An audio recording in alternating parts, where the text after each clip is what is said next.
Welcome to the Rim Break Rodeo. We hope this video helps.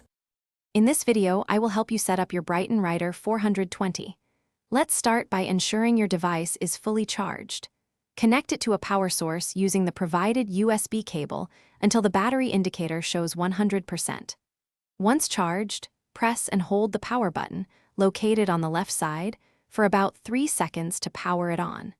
You'll then be prompted to select your desired language from a list of options. Next, let's fine-tune some essential settings.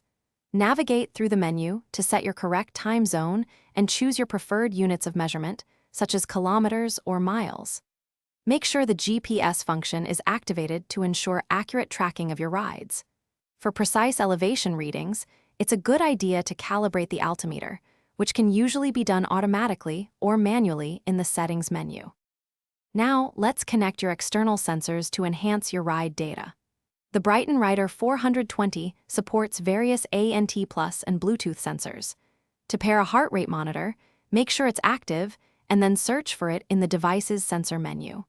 Follow the same steps for speed and cadence sensors. Keep the sensors close to your Bryton device during the pairing process for a strong connection, typically within a few centimeters. Finally, personalize your data display to see what matters most to you. The Bryton Rider 420 allows you to customize multiple data pages. You can select up to 8 different data fields to show on each page, such as speed, distance, heart rate, and power. Arrange these fields and the order of your data pages to create a layout that's perfect for your riding style and ensures quick access to all your important information. Thanks for watching. Consider subscribing if we helped you.